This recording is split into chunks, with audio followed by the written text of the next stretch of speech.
My mom said I should thank my stepdad for raising me after my dad ran off, so I calmly asked if he wanted to explain why he's listed as suspect number 2 on my dad's missing person report. The room went silent, and what happened next changed everything.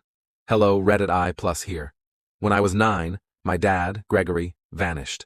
No goodbye, no note, no suitcase missing, just gone. My mom, Tina, told everyone he'd been distant, that he probably ran off with another woman or couldn't handle family life anymore. As a kid, I didn't question it. I cried for weeks, clinging to his old flannel jacket and staring out the window every night, thinking maybe he'd just walk up the driveway. 2 years later, Mom married Dennis, a man she'd known for a long time. He owned a hardware store in town and had this fatherly charm that made everyone trust him. My grandparents thought it was fast, but my mom said she was finally moving on. At the wedding, Dennis hugged me and whispered, "I'll take care of you like you're my own." I believed him. Life with Dennis wasn't bad. At first, he bought me a bike, helped with homework, and even showed up to school events my mom never bothered with. But there were weird moments too, like how he'd freeze every time someone mentioned my dad's name, or how he'd get defensive if I asked about the night Dad left. By the time I hit 15, it became one of those family topics that were off limits. You didn't say Dad's name, you didn't ask questions, you just accepted the story. I graduated, went to college, moved 3 states away, and barely came home except for holidays. Mom and Dennis seemed happy enough. I never dug deeper. Last month, I came home to help Mom clean out the attic because she and Dennis were finally selling the house. There were dusty boxes everywhere. Old toys, photo albums, high school yearbooks, and tucked behind a stack of holiday decorations was a torn cardboard box marked Old Taxes. Inside, instead of receipts, I found a thick manila folder with a faded label. Missing person, Gregory Hayes. My chest went cold. I sat down on the attic floor and opened it. There were police reports, statements, even photographs of our old house from when I was a kid. The first page said my dad's car had been found abandoned near a lake about 20 miles away. Keys still in the ignition. Driver's door open. No sign of struggle, or him. But the deeper I went, the stranger it got. What the file said. There were witness statements from 2 neighbors saying they heard a man and woman yelling that night. The night before my father disappeared. Another statement mentioned a second male voice. Then I saw it, in the middle of a police note. Interviewed Dennis P., listed as suspect number 2 due to ongoing involvement with subject's wife prior to disappearance. My stomach dropped. I flipped more pages. The detective's handwriting was jagged, rushed. Wife appears calm, not tearful. Mentioned divorce before report. Filed. Another note. Unclear timeline of relationship with Dennis, possibly overlapping with marriage to victim. Then the financials. That's what sealed it. 2 weeks before Dad vanished, he withdrew $9,200 in cash. The detective circled it and wrote, "Purpose unclear." Then came a scanned copy of a life insurance policy. $500,000. Beneficiary. Tina Hayes. Date. 7 years to pay out if no body found. I sat there, just staring at it. 7 years. They got married exactly 2 years after my dad disappeared. The insurance would have paid out 5 years after that. I did the math. That was the same year Dennis opened his hardware store. The text message. The worst part wasn't even in the file. It was what I found after. At the bottom of the box was an old flip phone. My dad's phone. Somehow, after all these years, it still powered on when I plugged it in. There were only a few texts left, but the last one he sent stopped my heart. "I know what you two did. I have proof. I need to talk tonight." That message was sent at 9:47 p.m. He disappeared around midnight. I didn't confront anyone right away. I wanted to be sure, so I took pictures of everything. The file, the texts, the insurance copy. Then, last week, we had a family dinner. It was supposed to be a celebration. Dennis's birthday, I think. My mom poured wine, everyone was laughing, and for a moment, I almost forgot. Then she looked at me and said, "You should really thank Dennis for raising you after your father ran off. You wouldn't be who you are without him." And something in me just snapped. I put my fork down and asked, calmly, "Dennis, do you want to tell me why you're listed as suspect number 2 in my dad's missing persons report?" The room went completely silent. Dennis froze. His fork hit the plate with a loud clatter. My mom's face went white. She stammered, what are you talking about?" I leaned forward and said, "I found Dad's police file, and his phone. The one with the text he sent you, the night he vanished." Dennis stood up so fast his chair fell over. He started yelling that I was digging up the past, and that no one needed to relive that trauma. Mom just sat there, trembling, not saying a word. I got up, pulled my phone out, and said, "I've already sent the photos to a friend. If anything happens to me, the police get them. You could hear a pin drop. Dennis didn't say another word, he just walked out. My mom started crying, begging me to let it go, saying, "You don't understand what was happening back then," but she never once denied it. Not once. That was 6 days ago. Dennis hasn't come home since. Mom keeps calling, leaving me voicemails that swing between apologies and threats. "You're tearing this family apart 1 minute. Please come talk to me the next." I've already emailed everything to a private investigator and filed a request to reopen my father's case. The detective I spoke to sounded stunned. Apparently, most of those old files were sealed years ago, but the evidence is there. Every lie, every omission, every reason my stepdad flinched whenever my father's name came up. I don't know how this will end, if justice will ever actually happen, but one thing's for sure. My dad didn't run off, and I'm finally done pretending he did. The morning after that dinner, I barely slept. My phone kept lighting up with messages from my mom, some tearful, some furious. She alternated between, "Please, you don't understand what he did to me," and, "You're destroying this family for attention." By sunrise, I'd had enough. I went straight to the local police station with my phone, the photos of the file, and my dad's old cell. The officer at the front desk didn't seem to take me seriously at first. Then I mentioned the case number. He paused, typed something, and frowned. "Wait, that's a cold case," he said, "from 19 years ago." He disappeared into the back, and about 15 minutes later, a woman in plain clothes came out. Detective Holland, mid-40s, no-nonsense look on her face.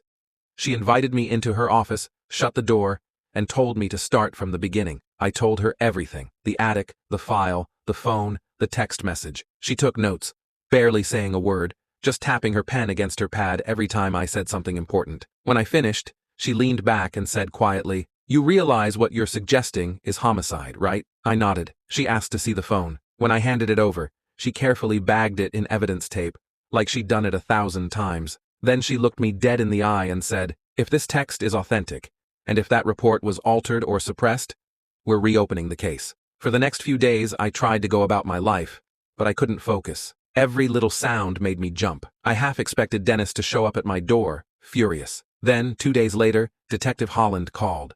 She said the original missing persons report wasn't just missing from the digital archive, it had been refiled under a different classification. In plain English, someone had intentionally buried it. She also said they were bringing in my mom and Dennis for informal questioning. That same night, my mom called again. Her voice was shaky, panicked. "I need to see you, please," she said. "It's not what you think." I told her I'd meet her in a public place, a diner we used to go to when I was a kid. When she walked in, she looked smaller somehow, older, like the weight of the world had finally crushed her. She didn't even sit before she said, "I never meant for it to go that far." My stomach dropped. I asked her what she meant. She covered her face and whispered, "He wasn't supposed to die." The confession. She told me that my dad had found out about her affair with Dennis long before the disappearance. Apparently, they'd been seeing each other for almost a year. When my dad confronted her, he threatened to take me and leave. She panicked. She said Dennis convinced her to talk it out, that they'd meet privately to keep things civil. That night, my dad came to the house after calling 17 times. She admitted she didn't answer because Dennis was already there. The argument escalated. She said there was a struggle, and my dad fell, hit his head on the stone step by the kitchen door. She swore he was alive when they put him in Dennis's truck to get him help, but they never took him to the hospital. Dennis told her they'd go to the lake to get their story straight. She stayed home, waiting. He came back 2 hours later, alone. When she asked where my father was, he just said, "It's handled." She said she was terrified, that she wanted to call the police. But Dennis told her she'd go down as an accomplice, that she'd lose me, her job, everything, so she stayed quiet. And then, a month later, she signed the insurance paperwork. When she finished, she just sat there sobbing into her hands. The people at the next table were pretending not to listen, but the air was heavy. I wanted to scream. I wanted to throw my coffee in her face, but I didn't. I just sat there, numb. I asked, "Where is he?" She said she didn't know. Dennis never told her, only that the lake was taken care of. I left without another word. That night, I called Detective Holland and told her everything. By the next morning, the police were already searching the woods near the lake. They found something on the third day, metal fragments, and what looked like part of a vehicle door. They drained part of the lake, and a week later, they recovered a truck frame registered to Gregory Hayes. Inside, in what was left of the cab, were human remains. DNA testing is still pending, But the detective didn't need to tell me what we both already knew. The arrest: Dennis was arrested that night at his hardware store. The news spread fast. Small-town gossip travels like wildfire. Mom turned herself in 2 days later after striking some kind of deal for cooperation. She's out on bail now, staying with her sister. When the local paper ran the story, they called it, "A cold case resurrected, husband's vanishing leads to arrests nearly 2 decades later." But they didn't print the details. The betrayal, the lies, the years I spent thinking my dad chose to leave me. My mom keeps trying to contact me. She sent a long letter through her lawyer saying she never meant to hurt me, that she was manipulated, that she didn't have a choice. I haven't written back, because she did have a choice. She had every chance to tell the truth for 19 years. Dennis's lawyer is already claiming it was an accident, that he panicked. But the text my dad sent, the one saying, "I know what you two did. I have proof," that changes everything. The DA says it could push the charge to second-degree murder instead of manslaughter. Here's the part I haven't told anyone yet. Last night, I got a call from an unknown number. When I answered, a man's voice said, "You did the right thing, kid." I froze. "Who is this?" I asked. He said, "Someone who worked that case years ago. You'd be surprised how hard they tried to make it disappear." Then he hung up. I don't know if he was a retired cop, a witness, or someone who knew my dad, but that call left me wide awake until morning. Closure. Today, I went to the lake myself. The police tape was still up, and the water line was low from the dredging. Standing there, I realized something. I don't even remember my dad's voice anymore. I've spent so long hating him for leaving that I forgot what he sounded like when he laughed. But now I know he never abandoned me. He was silenced, and somehow, I'm the one who brought his story back. There's going to be a trial. There'll be headlines, reporters, lawyers, maybe even TV cameras, but I don't care about any of that. All I want is to see my dad's name cleared. I've already started planning a small memorial for when the remains are officially identified. I want to bury him properly, not as a man who ran away, but as a father who tried to protect his son and paid for it with his life. I don't know what justice really looks like in a situation like this, but maybe, for the first time since I was 9 years old, I can finally stop wondering why he never came home. They finally went to trial. It's been 8 months since everything came out, and honestly, I'm still trying to process how fast my entire family history unraveled. The courtroom felt smaller than I imagined. My mom sat on one side with her attorney, eyes red and tired. Dennis sat beside his, hands cuffed, staring straight ahead like I was a stranger. The prosecution laid everything out: the affair, the argument, the life insurance, the truck at the bottom of the lake. They showed the text my dad sent that night. "I know what you two did." I have proof that one line hit harder than anything. When my mom took the stand, she broke down. She admitted what happened, how Dennis lost control, how she kept quiet because she was terrified. The jury didn't buy the whole fear angle, but it was clear she'd finally decided to stop lying. Dennis didn't say much. His lawyer tried to spin it as an accident, but the evidence spoke louder than he ever could. After 3 days, the verdict came back. Dennis, guilty of second-degree murder. Mom, guilty of obstruction and conspiracy. He got 25 years. She got 6. When it was over, I walked out of the courthouse and sat on the steps for a long time. The air felt heavy, but in a strange way, clean. Like the truth had finally burned through all the rot that had been festering for almost 2 decades. I didn't feel relief exactly. Just stillness. A week later, we buried my dad properly.